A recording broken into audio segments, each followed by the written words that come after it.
What is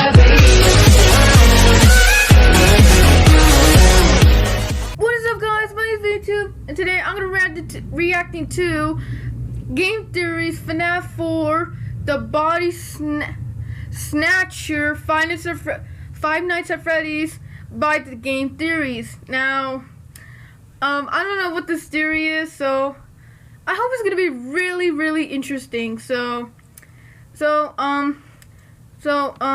The original video will be in the description. I can't speak. Make sure to subscribe to the Game Theories if you're not already. And without further ado, let's do it. He's your buddy Oh, when sorry. your brother is a jerk. He's your pal when your dad is off at work. He won't leave you when you go get a bite, at least until the 6th night. He's here, he's there, he's everywhere. Who you gonna call? Psychic friend Fredbear.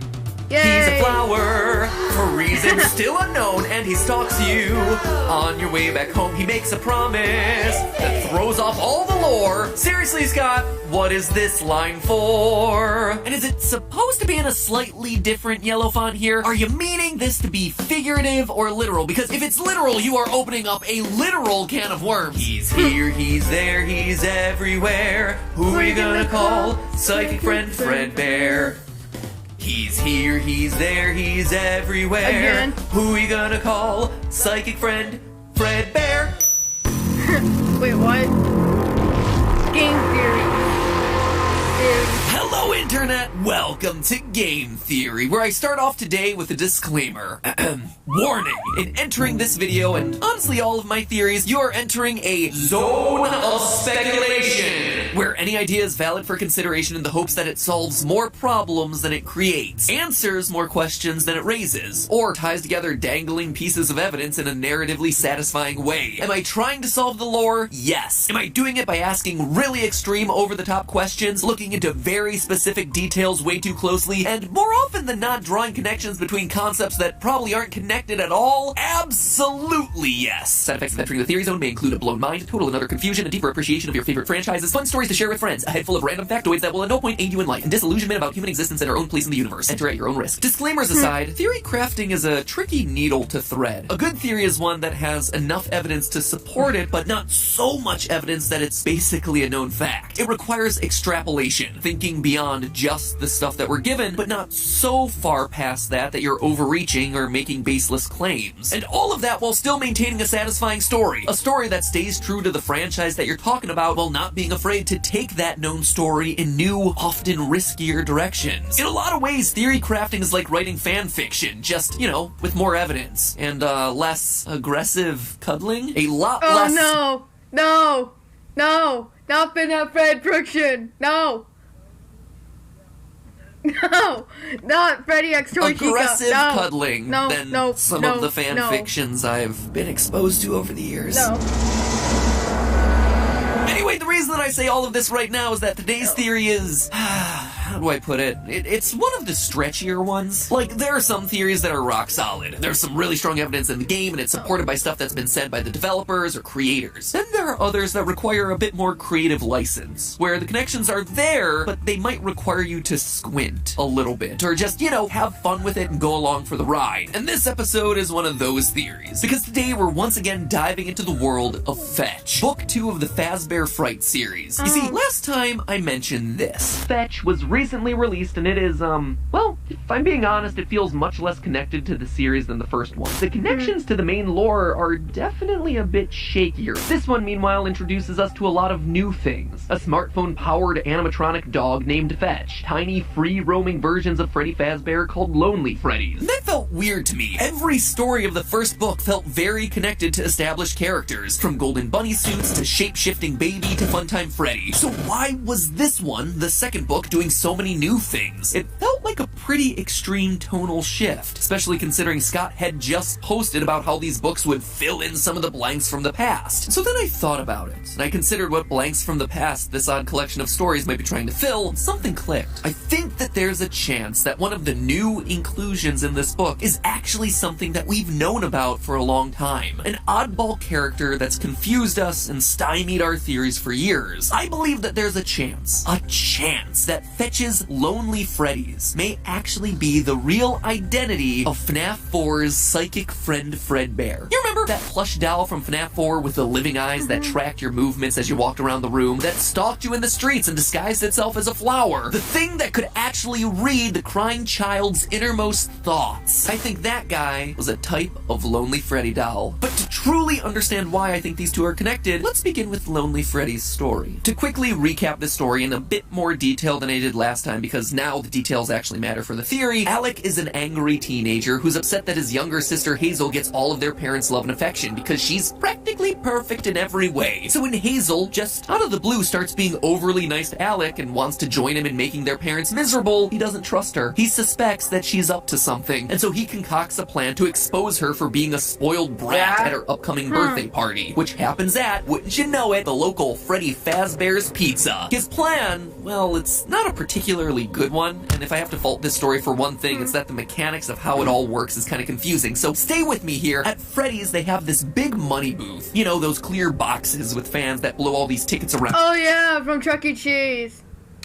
Gosh, I hate that place. And you try to grab them, and you walk away with whatever you're able to capture in the booth. And in the booth, there's a special ticket that allows you to win the top prize in the restaurant. A Yarg Foxy. Basically a large Foxy doll with extra hook-swinging action. Okay, so it seems like Hazel really wants to win the Yarg Foxy, so Alex sabotages her chances by taking out the special winning ticket before she gets in. Except, she does win. By some weird, magical, unexplained miracle, the ticket winds up in her hair, and she wins the Foxy doll. The twist, though, is that she didn't want to win it for herself. She wanted to win it for Alec. You see, Alex secretly loves Freddy's Pizzeria, but he never gets to have his birthday there. And of all the characters, he loves Foxy the most, even pretending to be Yarg Foxy around the house when no one's looking. But when Hazel tries to give it to him as a sign of friendship, as a way to try and finally make him happy, all it does is infuriate him. Once more bested by his perfect sister, Alec loses it, he rips the Foxy doll and runs off to the storage room crying. Once there, he meets a Lonely Freddy doll, a small, free-roaming version of everyone's favorite bear. The bear hypnotizes him and then body swaps with him, leaving Alec's consciousness trapped forever in the doll's body, while an AI with his face roams free, unbeknownst to his family. So forgive me the detailed plot description, but I needed to get all that in because Alec's story, strangely enough, closely matches what we see happening in FNAF 4's Crying Child. Now, I don't think Alec is the Crying Child by any means. There are just way too many differences here, but I did want to call out how similar these two stories are because the parallels seem intentional. They seem to be inviting us to compare these two stories. So let's do exactly that. Just like in FNAF 4, there's a countdown.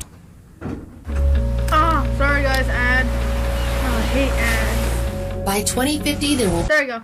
To a birthday party happening at Freddy's at the end of the week. Though in this case, it's a sister's party and not his. Speaking of the sister, Alec's younger sister Hazel is described as being cute and perfect, with a lot of emphasis being placed on her green eyes and her curly yellow hair. An important physical description considering Elizabeth, the girl who would go on to possess Baby and who we assume is Crying Child's sister and owner of this room in FNAF 4, is also blonde with green eyes. In fact, eye color is brought up a lot.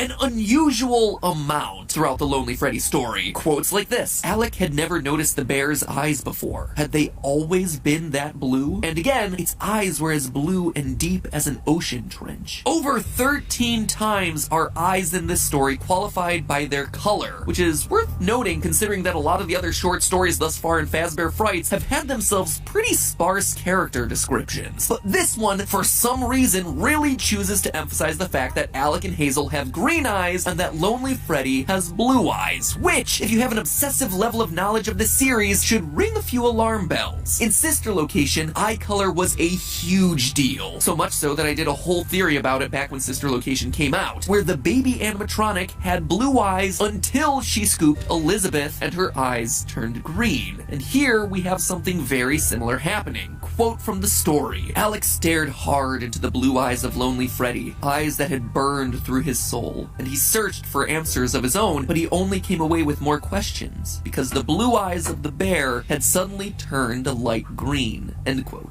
And again, in this quote, all Alec could see was the bear as its newly green eyes bore through him. So we've got a party, a sister, and some eyes. But obviously there's gotta be more, right? Alec, when his plan fails, runs off to hide in the storage room crying, similar to the crying child being locked in the storage room in FNAF 4. And in general, Alec is just a sulky, moody kid who, similar to our crying child, both loves and hates Freddy Fazbear's. Alec, in the book, secretly loves the restaurant and its characters, but he also hates it because he only gets to go when it's for his sister, which makes him bitter and angry to be there. It's a lot like the conflicted feelings our crying child has for the restaurants, who clearly likes the franchise. I mean, he has all the toys in his room, and yet while he's there, he's clearly miserable. We're not exactly sure why, but he does have mixed feelings about this franchise. Kind of like me, that is hashtag relatable. I feel seen, crying child. But to me, one of the most telling connections between this story and the game is the Yarg Foxy toy. When Hazel tries to give the toy to Alec, Alec freaks out and rips the toy's arm off. It's a small detail, but one that immediately made me think of the Foxy that's in the crying child's FNAF 4 room. A Foxy plush with one very specific feature. A feature that has never gotten explained. Its head was pulled off. So we have ourselves two Foxy plushies, both with a body part ripped off in some way, in the possession of a kid who both loves and hates Freddy's, that winds up locked in a storage room crying, attends a birthday party, and has themselves a green-eyed sister with blonde hair. It is just an oddly specific series of parallels that are almost so precise, they're inviting us to compare them. It's actually a bit uncanny. Alec in this story is almost like a fusion of the crying child and his brother. You see, crying child for all the reasons that we just talked about, but also the older brother because, well, he's a mean older brother to his sister, and his favorite character is Foxy, so much so that he pretends to be Foxy around the house, just like we see the older brother doing to torment the crying child in FNAF 4. Again, it's not exactly the same. There are plenty of differences between these two scenarios, but there are a lot of parallel details, almost like alternate universe versions of roughly the same series of events. So what does any of this have to do with Psychic Friend Fredbear? Well, I believe that all of these parallels with FNAF 4 are intentional. They're drawing lines between the two stories, inviting us to compare them. And when you do that, it becomes undeniable that Psychic Friend Fredbear is a Lonely Freddy. To understand why, let's start with the book. This is how Lonely Freddy is first described. Quote, "It was a weird name for a toy, but the weirdest parts of it were harder to define. The bear stood stiff, almost at attention. Its eyes stared straight ahead at the stage, but Alec had the strangest feeling that it was still watching him." End quote. So, a small Freddy toy with eyes that watch you as you move around the room. Definitely sounds like what Psychic Friend does as we maneuver our way through the FNAF 4 minigames. His white eyes just move around with us, wherever we go. We're also told that the Lonely Freddy is able to free roam in order to follow the kids around. Again, explaining why he shows up in practically every screen of the FNAF 4 minigames. It is literally designed to be a moving surveillance camera. I mean, maybe it can't disguise itself as a flower or whatever, but just chalk that one up to Scott's artistic license. Later in the story, we're told what the purpose of the Lonely Freddy is. Quote again, "At Freddy Fazbear's, we believe that no child should have to experience the wonder and delight of Freddy Fazbear's Family Pizzeria alone. Using patented technology and a touch of that Freddy Fazbear magic, Freddy will learn all about your child's favorite things just like a true friend." Aunt Gigi leaned close to their mom. "Is it just me, or does Lonely Freddy sound like the cure for the unwanted kid? It's a mechanical last resort, as in no one wants to play with this kid, so here's a machine that'll do it instead." End quote. This is a device specifically designed to become a friend to sad and lonely children. Children just like FNAF 4's crying child. Children just like Alec. And in a line, again drawing parallels between the two stories, we get ourselves this, quote, "If there was ever a kid who would have been foisted onto a lonely Freddy at a birthday party, it would have been Alec." Now, this is important. One of the strangest things about psychic friend Fredbear in the game was his knowledge of crying child's innermost thoughts.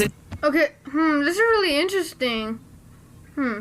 Saying things like, "Remember what you saw," and "he hates you." It's the whole reason I started calling him Psychic Friend Fredbear in the first place. The toy's knowledge of what was going on inside the boy's head was just uncanny. Just one of the many strange things about this character. One of the many strange things about this character that gets an explanation via Lonely Freddy's behavior in the story. The bear approaches Alec in the storage room and starts asking questions. Questions that start to turn serious. Quote from the book, "I've been waiting for you, friend," the bear said. "We should be best friends." "It's a stuffed animal," Alec told himself. "It's a stuffed toy." "What's your favorite color?" "My favorite color is green." "What's your favorite food?" "Lasagna." Then the bear's questions took a different turn. "What would you do if you were asked to hurt someone you love?" It felt like the bear was reaching its soft plush paw into his very soul and extracting the answers he kept the most hidden. And it was doing it so effortlessly. So the Lonely Freddy is a stuffed bear designed to act as a surveillance camera on kids. Follow them around, talk to the sad, lonely ones, and then extract information from them to become their friend before eventually body swapping with them. I mean, each and every one of those details, minus the whole body swap thing, is something that we see the psychic friend Fredbear do. But there is one last detail that I haven't included yet. The Freddys are controlled by a man who works in a private backroom office. Quote again, "The party prepper turned a dial on her hip-clipped walkie-talkie and pressed her finger to her headset. Someone get Daryl to do a Lonely Freddy demo." Daryl's on break.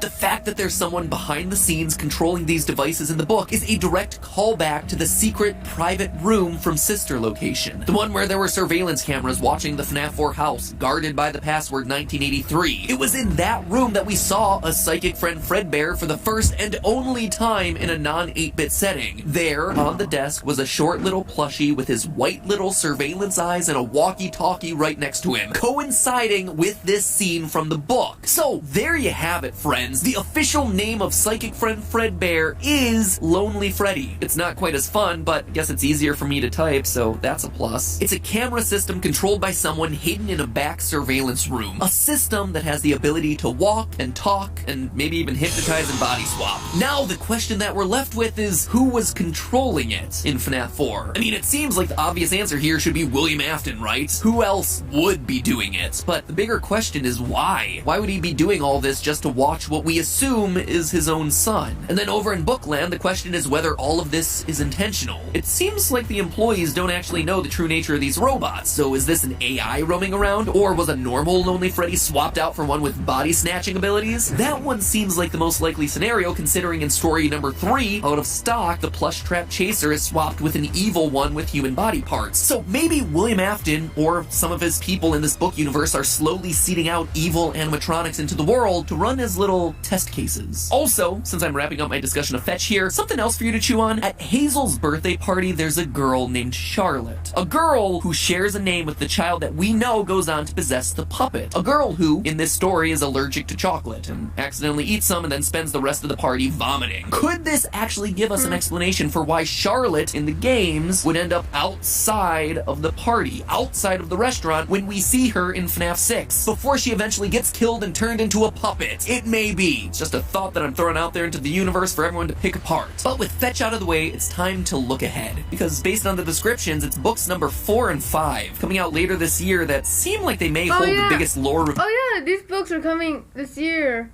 I mean, and what do you say again? Hold on. It's books number 4 and 5 coming out later this year. Oh, later this year. Oh, I can't wait for those. That seem like they may hold the biggest lore reveals yet. In book 4's description, we see that one of the main characters will have the name Susie. If she also has herself a dog, Susie is almost guaranteed to be confirmed as our Fruity Maze girl, and our first ever victim, the one who goes on to possess Chica. We also know that one of the book 4 stories will be about Pete and his younger brother who, quote, get in a fight in the the wake of their parents' divorce and fall prey to a gruesome curse. Two brothers with divorced parents that have some blood curse on their family? Seems like it could be another stand-in for our crying child and Foxy bro getting wrapped up in the cycle of serial killing their father started decades prior. And then, flipping over to book number 5's description, quote, in room 1280 of Heracles Hospital, something evil is keeping a man alive. A man with gruesome burns all over his body and an iron will to live. Sounds a lot like our good old buddy William. Or it could be the aftermath of the FNAF 6's restaurant burning. With that being the last book in the Fazbear Fright series, I'd expect that one to tie up a lot of different loose ends. Speaking of loose ends, by the way, hate them. That is why this show exists. To get rid of narrative loose ends, to tie them up, put them neatly and organized back on the shelf. So you know what I really appreciate? What doesn't have loose ends? Wireless earbuds. No wires means no obnoxious tangling, which in turn means less stress. And it is a very stressful time right now, so I'll take less stress anywhere I can get it. And if you want to get yourself some top quality, stress-free earbuds, then I recommend our sponsor for today's episode, Raycon. Let's be honest, we're all stuck in close quarters these days, which makes privacy hard to come by. If you want to listen to a video in private, it's hard because someone's always nearby. If you want to listen to music while you work out in your room, someone is right there trying to work and your music is bothering them. It's times like this where having a quality set of earbuds really helps. You get to listen to what you want. As I literally pace aimlessly from room to room in the house looking for stuff to do, I just really appreciate the fact that they're the shape that fit and stay in your ears. I'm not having to constantly readjust them. Long story short, if you want portable privacy... Oh, that was it.